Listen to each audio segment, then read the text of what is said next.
Que el Señor nos bendiga a todos. Feliz noche. Volvamos a la primera carta del apóstol Pablo a los Corintios en el capítulo 15. Y hago esto de leerlo como inicialmente debo hacerlo, porque me reclamaron que cuando alguien sube y comienzan a grabar, solamente se graba lo que dice el expositor. Entonces, algunas personas me dicen, estamos perdidos por la lectura porque no sabíamos dónde habías leído. Entonces vamos a retomar, vamos a decir un poquito de lo que leyó nuestro hermano y nos ambientamos en lo que queremos estar estudiando en la noche de hoy, que seguimos trabajando con la resurrección de nuestro Señor Jesucristo. Así que volvamos de nuevo, como les dije, al capítulo 15 y esta vez nos posamos en el versículo 20, que dice: mas ahora Cristo ha resucitado de los muertos. Primicia de los que durmieron es hecho. Porque por cuanto la muerte entró por un hombre, también por un hombre la resurrección de los muertos. Porque así como en Adán todos mueren, también en Cristo todos serán vivificados. Pero cada uno en su debido orden. Cristo las primicias. Luego los que son de Cristo en su venida. Luego el fin, cuando entregue el reino de Dios y Padre, cuando haya suprimido todo dominio, toda autoridad y toda potencia. Porque es preciso que Él reine hasta que haya puesto a todos sus enemigos por debajo de sus pies. Y el último enemigo que será destruido es la muerte. Porque todas las cosas las sujetó debajo de sus pies. Y cuando Él dice que todas las cosas han sido sujetadas a Él, claramente se exceptúa aquel que sujetó a Él todas las cosas. Pero luego de que las cosas le sean sujetas, entonces también el Hijo mismo se sujetará al que le sujetó a todas las cosas, para que Dios sea todo en todos. Amén.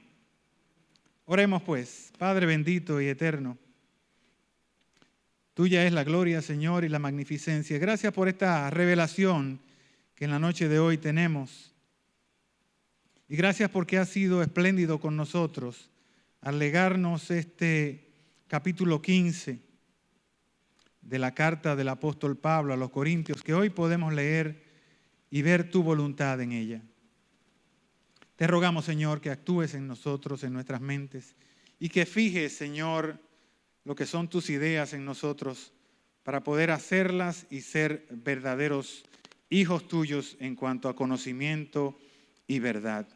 Bendícenos esta noche, Señor, en el nombre de Cristo Jesús. Estamos estudiando la resurrección y dentro de las cosas que habíamos estudiado son las evidencias. En el último sábado estudiamos en el último miércoles estudiamos las evidencias de la resurrección. Nos quedaron algunas por señalar, pero esas las vamos a dejar para otra oportunidad porque, como ustedes se han dado cuenta, a mí me gustaría que abarcáramos todo el capítulo 15 de esta primera carta a los Corintios. Y este capítulo tiene la virtud de que tiene 56 versículos. Todos y cada uno de ellos sumamente importantes para su análisis, para su interpretación. Así que volvamos. Nos tocaría ver hoy esto de que Cristo es las primicias. Para ello nosotros habíamos dicho en secciones anteriores que nosotros somos los únicos que en cierta forma creemos que la resurrección va a ser en el cuerpo que nosotros tenemos. Eso compartimos un poco con una de las corrientes de los judíos. Los judíos también interpretan por su lado, igual que los cristianos, que habrá resurrección de los muertos. Eso podemos evidenciarlo y lo vamos a tratar de dilucidar. Fíjense que el apóstol Pablo en su defensa de la resurrección, en el versículo 3 de este capítulo 15, él mismo le dice a sus interlocutores: porque primeramente os he enseñado lo que yo primero recibí. ¿Qué fue lo que recibió el apóstol Pablo? El mismo versículo 3. Que Cristo murió conforme a las Escrituras, que ya las Escrituras habían dicho que Él iba a morir.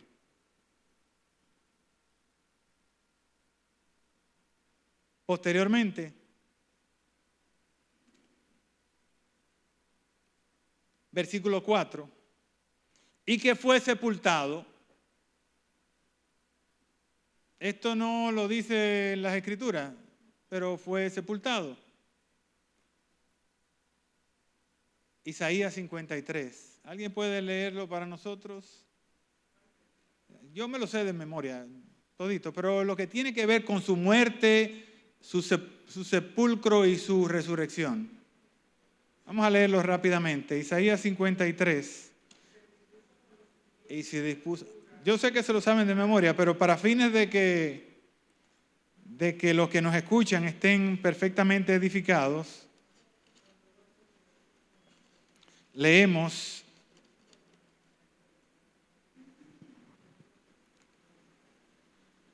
desde el versículo 4, ciertamente llevó Él nuestras enfermedades y sufrió nuestros dolores. Y nosotros le tuvimos por azotado, por herido de Dios y abatido. Mas Él herido fue por nuestras rebeliones, molido por nuestros pecados. El castigo de nuestra paz fue sobre Él, y por su llaga fuimos nosotros curados. Angustiado Él, versículo 7, y afligido no abrió su boca. Como cordero fue llevado al matadero, y como oveja delante de sus trasquiladores enmudeció y no abrió su boca. Por cárcel y por juicio fue quitado. Interesante esto que vamos a dilucidar en esta noche. Por cárcel y por juicio fue quitado. Recuérdense que el libro de Isaías, ¿alguien recuerda en qué idioma fue escrito? ¿En griego? ¿En latín? No. Arameo, déjenme explicar esto. Arameo es un pequeño, creo que son medio capítulo del libro de Daniel. Solamente en el libro de Daniel hay un pedazo que es en arameo, que ni siquiera es un capítulo entero, creo. Dígame. En todo. En todo el Antiguo y el Nuevo y en todo. Hay un solo pedacito que está escrito en arameo. Y es en el libro de Daniel. Tú lo sabes más que nadie porque tú has estudiado Daniel de arriba abajo 10 o 15 veces. Todo el Antiguo Testamento está escrito en hebreo. Y esto está escrito en hebreo. Cuando leemos Isaías, estamos leyendo lo que el profeta escribió en hebreo. Versículo 7, ¿verdad? No, versículo 8. Por cárcel y por juicio fue quitado. ¿Y su generación quién la contará? Porque fue cortado de la tierra de los vivientes y por la rebelión de mi pueblo fue herido. Versículo 9, que es donde queríamos llegar. Pero teníamos que hacer la ambientación y sobre todo para traer esa palabra, por cárcel y por juicio fue quitado. Es en hebreo, pero la vamos a ver porque lo que leemos acá es una traducción del hebreo originalmente al griego y después llega a nosotros, traducido del griego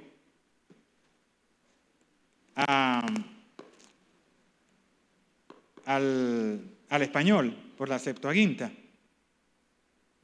Versículo 9. Y se dispuso con los impíos su sepultura, mas con los ricos fue en su muerte.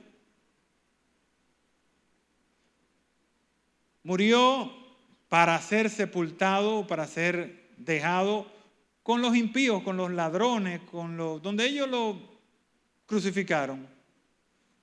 Pero cuando le tocó dormir, ser sepultado, llegada la muerte, fue con los ricos.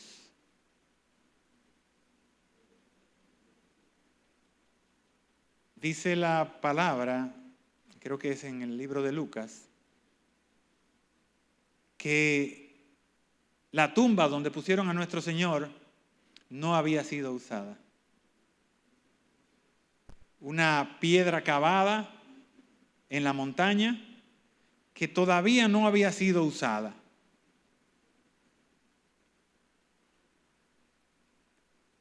Pero también dice que José de Arimatea trajo, creo que en el libro de Juan, un lienzo nuevo que tampoco había sido usado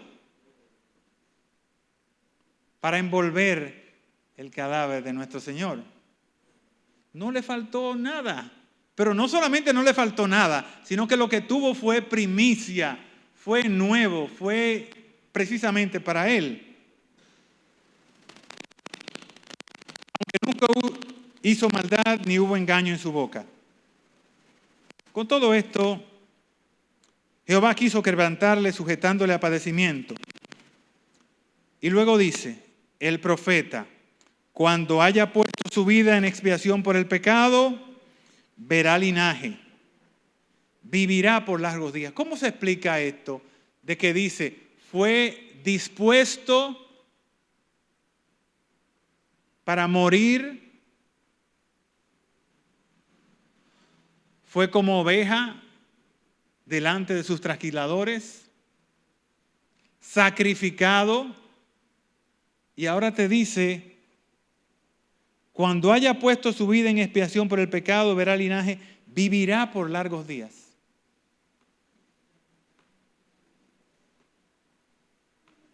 Esto es interesante, porque también les decía hace un par de semanas que las filosofías, sobre todo las filosofías que estaban arraigadas en la iglesia de Corinto, en el mundo griego de aquel entonces, tenían como meta principal o como fin fundamental la creencia en la... ¿Cómo es esto? Que un cuerpo en la reencarnación. Que alguien... Básicamente hay dos caminos, digamos, dos formas de interpretarlo, en la muerte, desde el punto de vista de las filosofías. Hay tres, porque hay una que dice, usted se murió y usted no va para ningún sitio. Y ahí quedó todo. Y eso es una filosofía, tenemos que aceptarla. La segunda gran corriente dice que usted se transforma, su cuerpo se pierde y usted se transforma en otro ser. O sea que probablemente a mí me toque ser un caballo o una mariposa o en el mejor de los casos otro ser humano.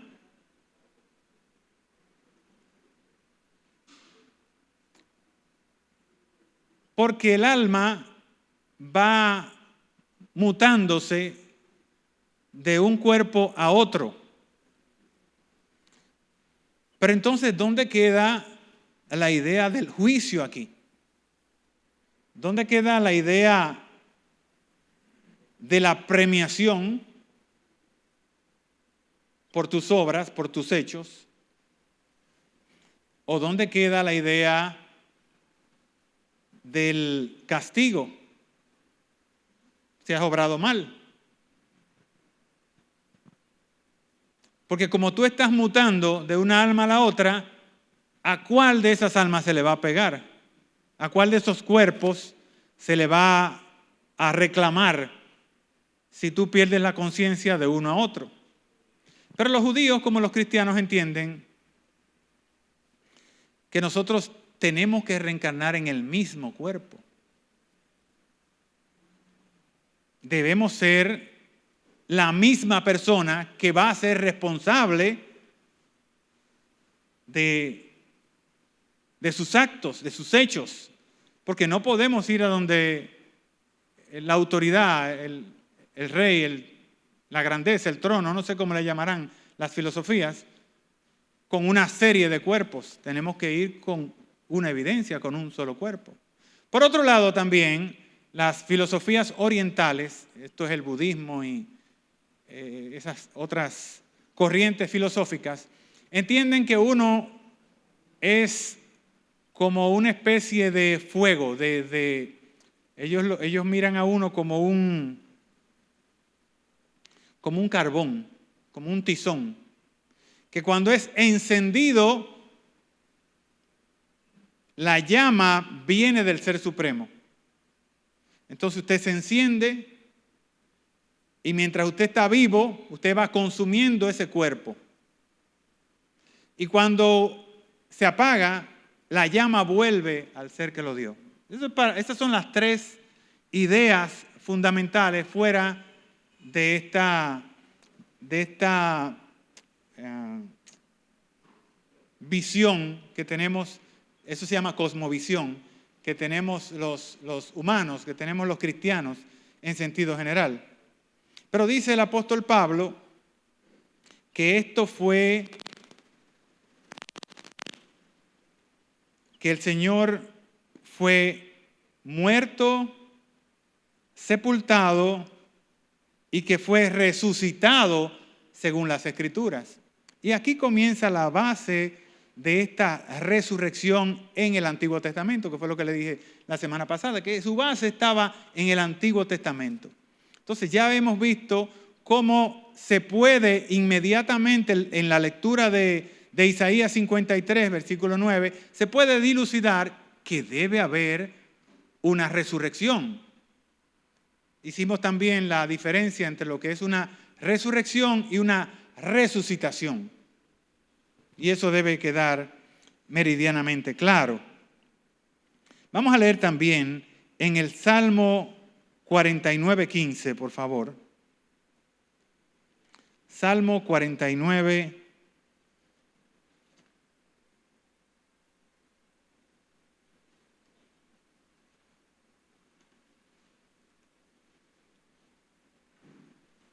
¿Qué idea nos da el salmista acá?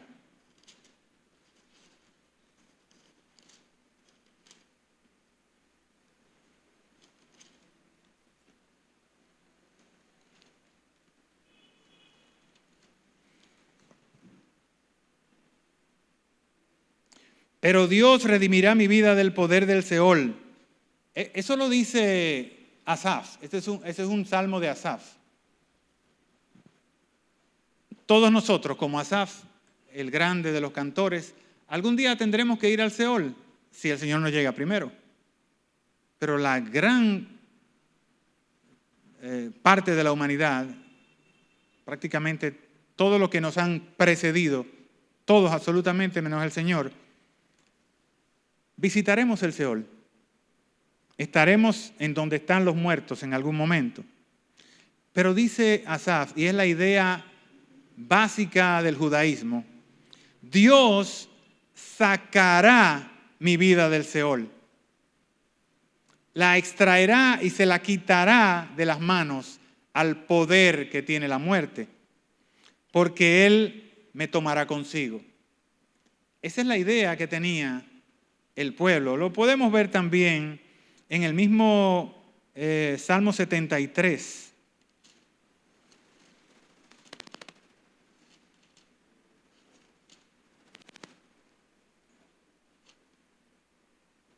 Salmo 73, versículo 24.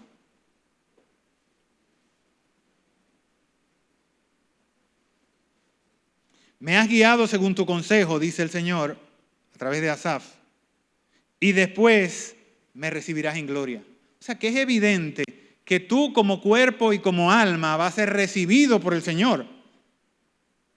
Cuando Marta, en el capítulo 11 del libro de Juan, eso ni siquiera hay que buscarlo, eso no lo sabemos todos. El Señor le pregunta,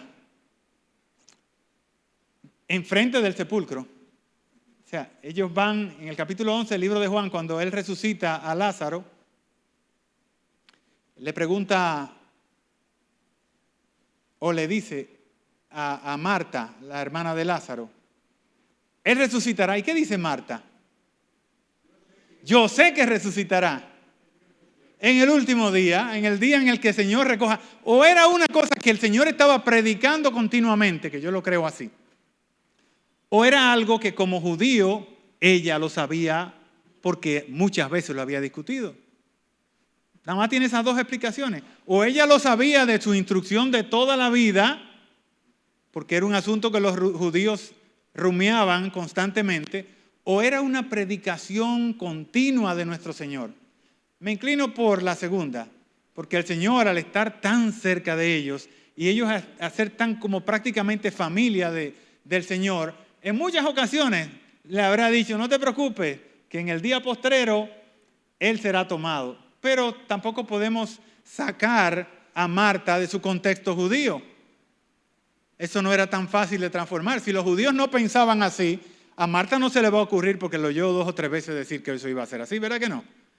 Pero definitivamente, dentro del ambiente de la cabeza del judío, estaba el hecho de que habrá un día postrero, habrá un último día y el Señor nos llamará para rendir cuentas. Y Marta lo tenía claro, inmediatamente le dice, yo sé que Él va a resucitar, claro que va a resucitar. Ella no tenía pendiente que el Señor tenía poder para resucitarle en ese momento, ¿verdad? De hecho, cuando Él le dice quiten la piedra, ustedes recuerdan cuál es la expresión de Marta. Ya es yo sé que Él va a resucitar, pero mientras tanto ya murió, ya Él hiede, ya no lo toques, deja eso así como está. Yo sé que resucitará. En ningún momento le pasó por la cabeza a Marta que iba a resucitar en ese momento. Pero sí tenía la certeza, como judía o como seguidora de nuestro Señor, de que en algún momento iba a ser así. Isaías en el capítulo 26 nos lo dice reiteradamente, que el Señor nos traerá para hacer juicio con nosotros. Por eso cuando Él en su visión ve el gran trono, Él tiene esa idea de terror. ¿Para qué me llamaron al gran trono? Yo sé para qué me llaman al gran trono. Yo sé qué va a pasar cuando yo esté enfrente de su majestad. ¿Y para qué me va a poner enfrente de su majestad?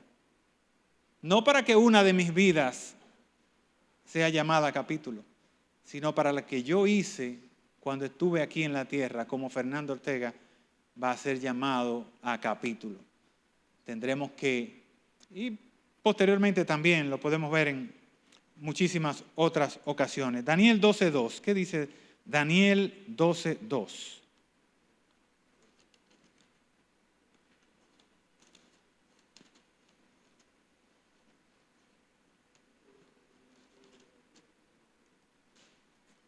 Y muchos de los que duermen en el polvo de la tierra serán despertados, unos para vida eterna y otros para vergüenza y confusión perpetua.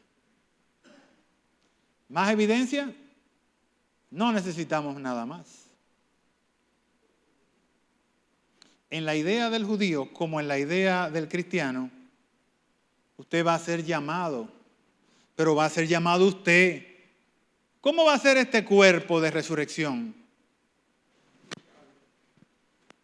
Sí, decimos glorificado, pero ¿qué idea tenemos de ello? Eso es sumamente complicado.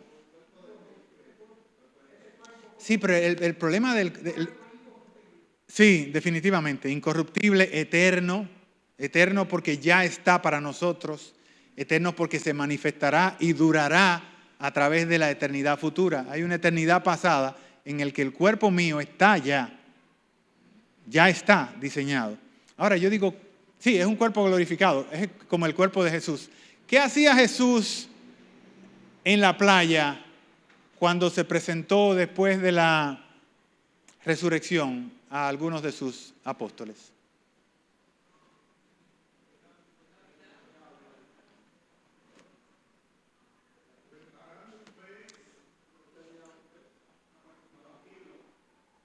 ¿Y qué hizo después que lo preparó? No es un espíritu, no es un cuerpo con qué sé yo, con luces y qué sé yo qué cosa. Come, es materia, es material. Eso es lo que dice Daniel.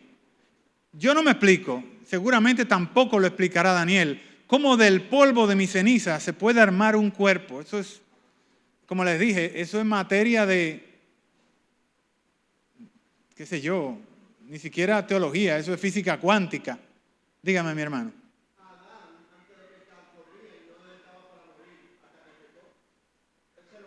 Ahí está. Y vamos a volver a Adán aquí. Dígame, mi hermano Rubén, para que lo conozcan. Ese es Rubén, mi hermano, trabaja con nosotros allá.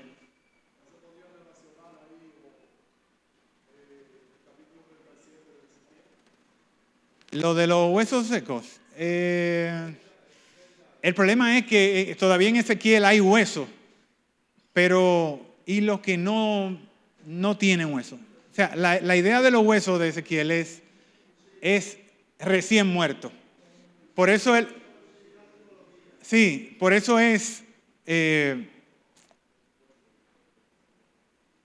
los huesos, que tendrán tendones y después músculos y esas cosas.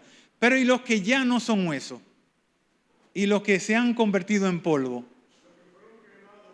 O los que fueron quemados, o los que fueron decapitados, que la cabeza anda por un lado y el cuerpo por el otro. Y así, ¿cómo va a ser eso? No nos podemos meter ahí, porque realmente, como yo he escuchado, eso solamente se explica, y yo no me voy a meter ahí porque yo ni siquiera sé de eso.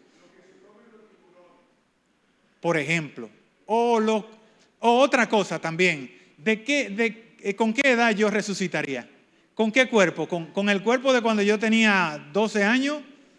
¿O con el cuerpo de cuando yo tenía 30? ¿O si yo llego a tener 90 o 100 años, me va a tocar ese cuerpo a mí? La cuestión es esta, eso es ya un poquito difícil. Ahora, nosotros tenemos bien claro como cristianos que el cuerpo de nosotros es un estuche. ¿Verdad que sí? Es algo en el que algo se pone. Y, como les dije, yo he escuchado algunas charlas de física cuántica y se van, para eso del cuerpo glorificado, se van tan lejos como que un electrón no tiene absolutamente nada de diferente con otro electrón. De manera que si yo uno, es muy probable que yo tenga corporalmente idénticos a todos los humanos. Pero vamos a dejarlo ahí. Eso es sumamente complicado y harina de otro costal.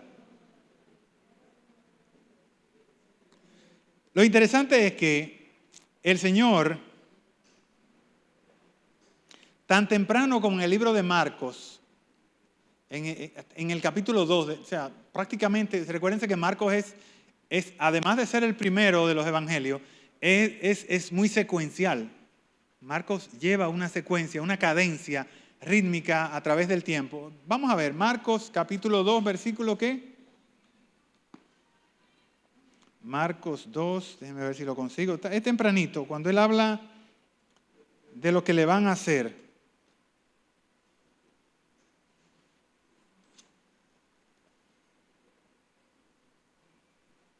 La pregunta sobre el ayuno. Versículo 18 dice: y los discípulos de Juan y los de los fariseos ayunaban. Es interesante esto.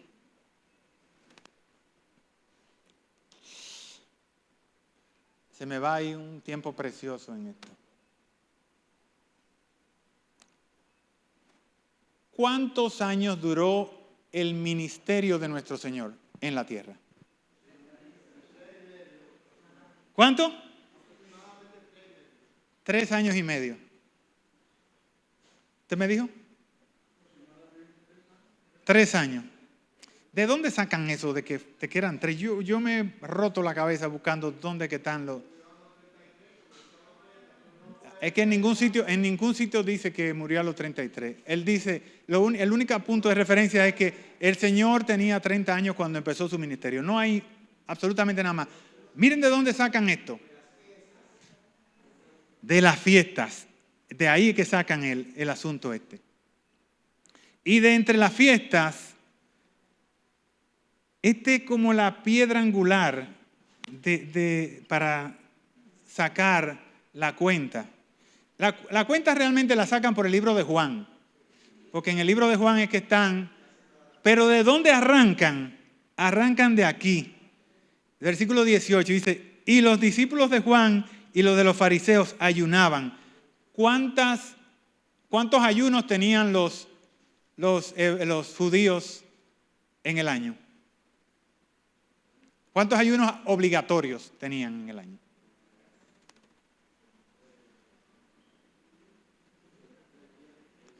Solamente el día de la expiación. El día de la expiación. Era el único ayuno obligatorio. No, el día de la expiación es el mes. El primer mes en el día 14. El día de la expiación. El día de la expiación es el primer mes, el 14 del mes de Abib. Es el día de la expiación. El día con el que el sacerdote entraba en el lugar santísimo es el día de la expiación. Ese es el 14 del mes de Abib. Bueno, el hecho es que por esto como que reconfiguran el asunto. Hay algunas personas que dicen que el ayuno, y yo creo que el ayuno también entre nosotros se ve como una señal de virtud o una señal de espiritualidad, ¿verdad que sí? Algunos entienden que una persona ayuna porque, bueno, ¿qué cosa? ¿Por qué ayunan ahora? Hay iglesias enteras que vienen y ayunan, que hacen ayunos semanales, ayunos, qué sé yo, mensuales. ¿Por qué ayunan? Porque es una forma como de que Dios me deba algo. Estoy haciendo algo y yo entiendo que en consecuencia de eso, Dios tiene que ver qué es lo que yo estoy haciendo. ¿Entienden? O sea, dígame, mi hermana Ada.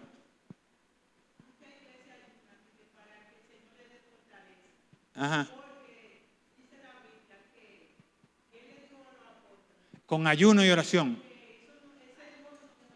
Sino con ayuno y oración. Ok, es como para que el Señor le dé fuerza para poder sacar los demonios. Podría ser. Bueno, el hecho es que vamos a seguir con esto. Marcos capítulo 2, no estamos hablando de Marcos capítulo 15, estamos hablando de Marcos capítulo 2. Es el inicio del ministerio de nuestro Señor Jesucristo. Y los discípulos de Juan y los de los fariseos ayunaban y vinieron y le dijeron, ¿por qué los discípulos de Juan y los de los fariseos ayunan y tus discípulos no ayunan?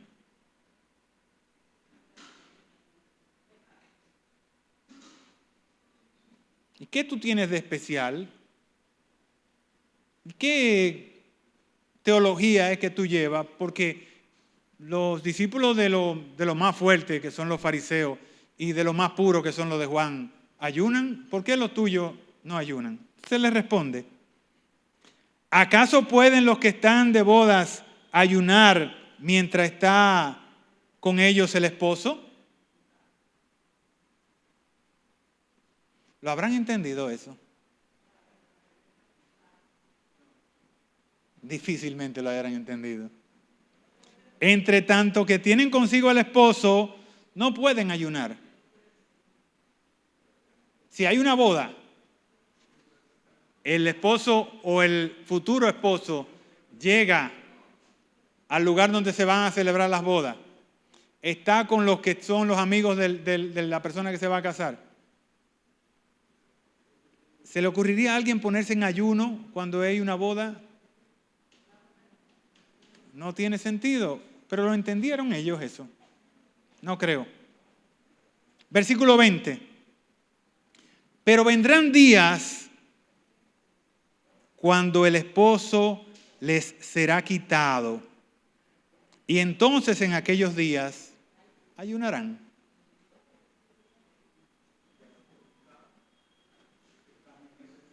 Estamos en el tiempo en el que el esposo fue quitado. No exactamente en el tiempo donde lo quitaron, pero somos consecuencia de ese tiempo. Ahora bien, yo les decía que en Isaías 53, ¿ustedes recuerdan la frase que íbamos a recordar? Por cárcel. Y aquí dice, pero vendrán días cuando el esposo le será quitado. Exactamente la misma palabra en griego de la traducción que hace la Septuaginta a Isaías 53 aparece aquí. ¿Y qué significaba eso? Que quería decirles que tampoco lo entendieron. Tan pronto como en el capítulo 2 del libro de Marcos, iniciando el ministerio de nuestro Señor, cronológicamente, ya el Señor está anunciando su muerte. ¿Lo entendieron? ¿Tú crees que lo entendieron eso? Posteriormente, el Espíritu revela que Él dijo en esa ocasión, pero Él usó estas palabras, y usó las palabras de Isaías 53. Quitado.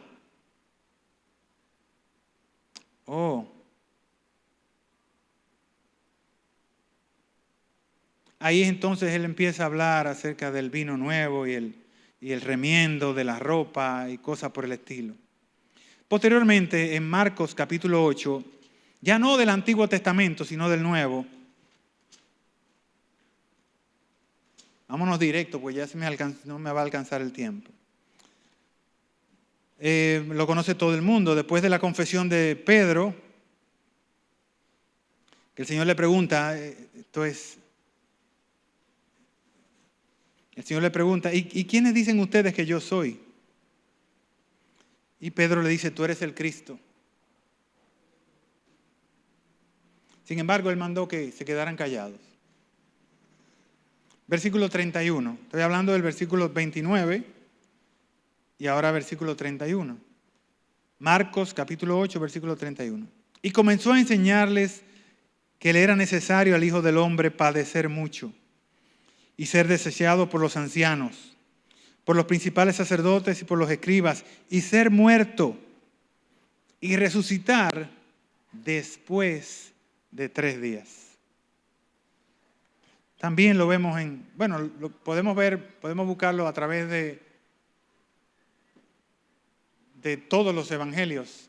No hay un solo evangelio que no hable de que nuestro Señor ya previamente lo había anunciado,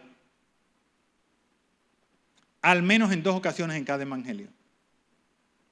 ¿Por qué digo esto?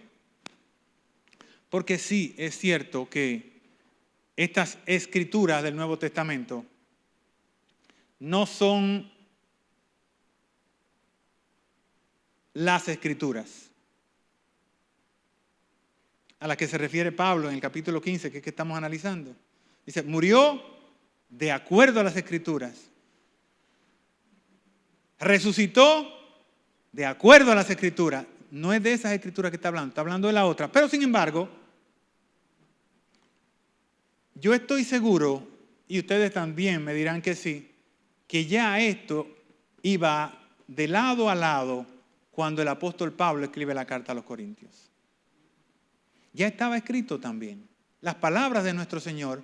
Por eso Él dice, yo les doy a ustedes lo mismo que yo recibí. Muchas cosas recibió por revelación. No sé. Así como Él dice, un hombre subió al 7º cielo. No sé. Muchas cosas recibió por revelación, pero muchas cosas también recibió por información, por haber conversado, por haber visto lo que estaba escrito de Él y sus propias palabras. Que con toda certeza, este evangelio, que es el evangelio más temprano, algo debió haber tenido el apóstol Pablo que pudiera mostrar de este Antiguo Testamento. Capítulo 9, versículo 9, capítulo 9, versículo 31. De la misma manera, el Señor anuncia que va a ser perseguido, que va a morir en manos de inicuos, pero que también va a resucitar. De manera que se trata de esto. Esto tiene una importancia aún mayor, porque si analizamos, no vamos a poder hacerlo por razones de tiempo, pero si analizamos, y se lo dejo como tarea, el libro de los Hechos, y en el libro de los Hechos más específicamente, los capítulos 1, 2 y 3. En esto vamos a ver, por ejemplo, en el capítulo 1, elección del sucesor de Judas.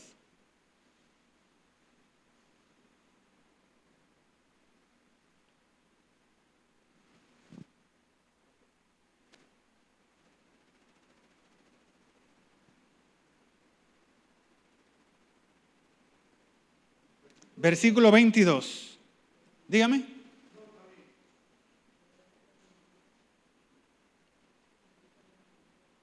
Bueno, podemos leerlo desde el versículo 21. ¿Y qué dicen esos versículos? ¿De qué se trata? Se trata de cuáles eran los requisitos para la elección del sustituto de Judas.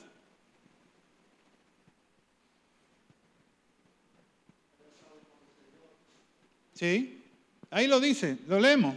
Capítulo 20, versículo 21. Es necesario, pues, que de estos hombres que han estado junto con nosotros todo el tiempo en que el Señor entraba y salía de entre nosotros, comenzando desde el bautismo de Juan, primera cosa, que hayan sido testigos de nuestro Señor desde que Juan lo bautizó. No eran gente que después que Juan lo bautizaba, entonces, mira, después que él hizo tal o cual milagro en tal sitio, ahí yo le caí atrás. No. El sucesor tenía que ser una persona que cuando él llegó a Juan, ya estaba siguiendo a Cristo. Eso es lo que dice aquí. Comenzando desde el bautismo de Juan hasta en el día en que de nosotros fue recibido arriba, que haya visto, que haya estado en ese espacio de tiempo que comprende el bautismo de nuestro Señor hasta la elevación de nuestro Señor desde el Monte de los Olivos a la gloria. Ese tramo, que haya estado entre esos dos. ¿Y cuál es el otro requisito?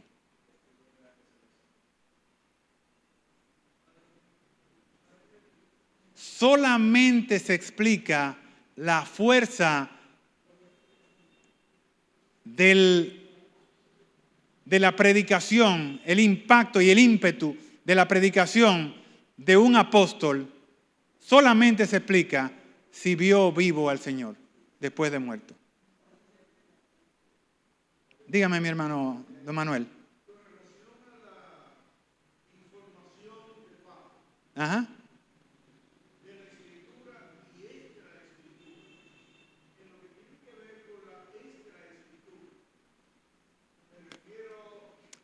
Todo lo que no sea el Antiguo Testamento.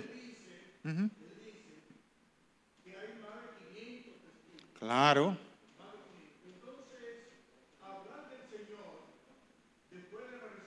500 hermanos, le hago la corrección.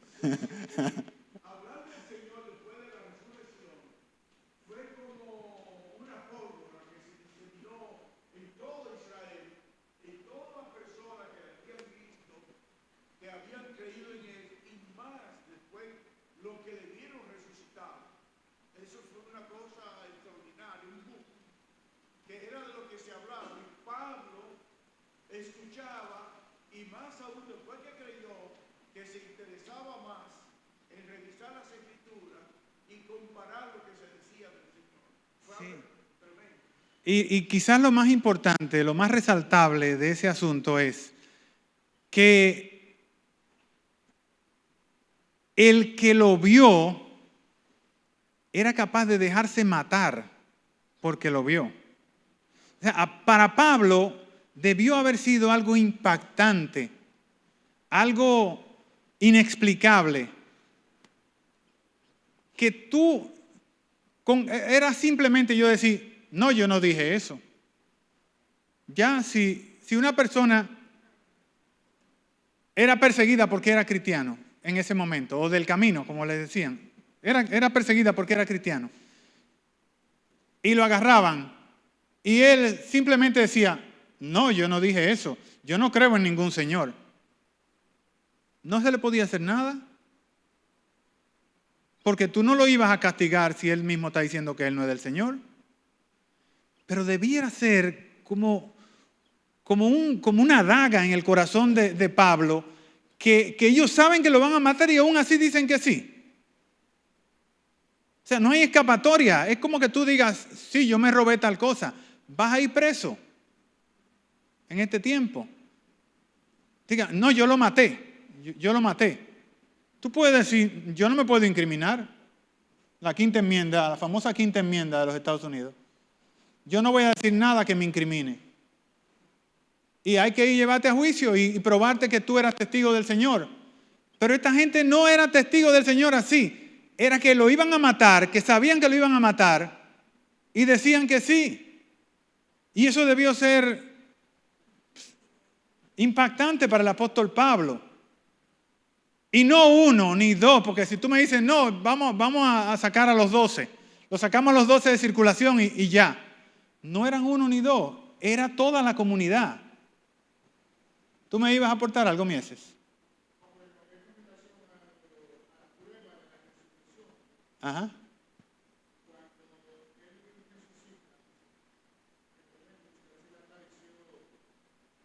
El apóstol Pablo hace una apología de ese.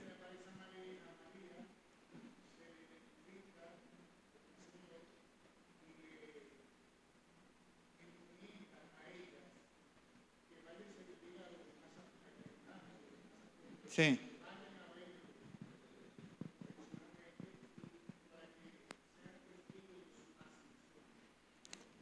Eso yo no lo veo así, pero se entiende perfectamente lo que tú quieres apuntar.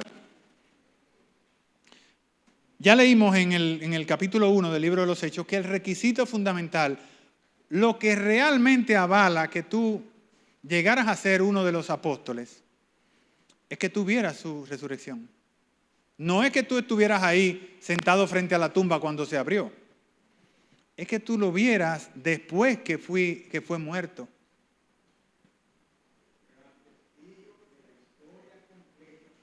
De la historia completa, pero dentro de la historia ellos hacen un acápite especial, que es lo que te distingue realmente como discípulo de Jesús. Que tú lo vieras después de él resucitado. ¿Ve? Esa es la piedra angular del testimonio de todos los apóstoles.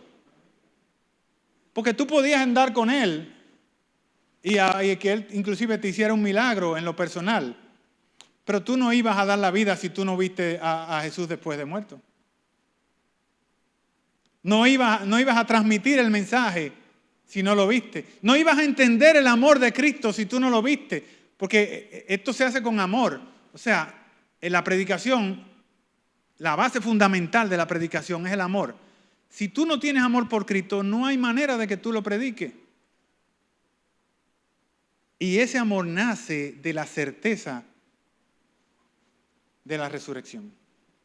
Bueno, los otros casos que me ocupan son el primero y el segundo discurso, o sea, el libro de los Hechos. Capítulo 1, como acabamos de ver, capítulo 2, el sermón de Pedro, y capítulo 3, el sermón de Pedro. ¿Y qué tienen esos sermones en común?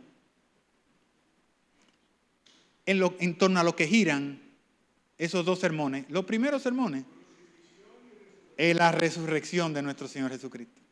Lo que nosotros deberíamos predicar todos los días. Lo que nosotros deberíamos,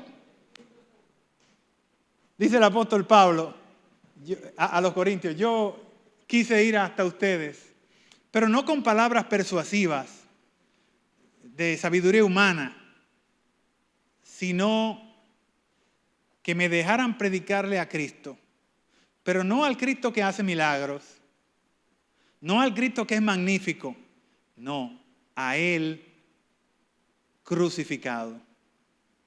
Que es la única forma que yo tengo de que entiendan el gran amor de Cristo y sobre todo el poder de su Padre que los resucitó entre los muertos. Vamos a dejarlo ahí por el día de hoy, ¿qué les parece? Me queda como tarea que ustedes verifiquen esto de los sermones del apóstol Pablo, del apóstol Pedro, perdón, en el libro de los Hechos, en el capítulo 2 y el capítulo 3. Amén.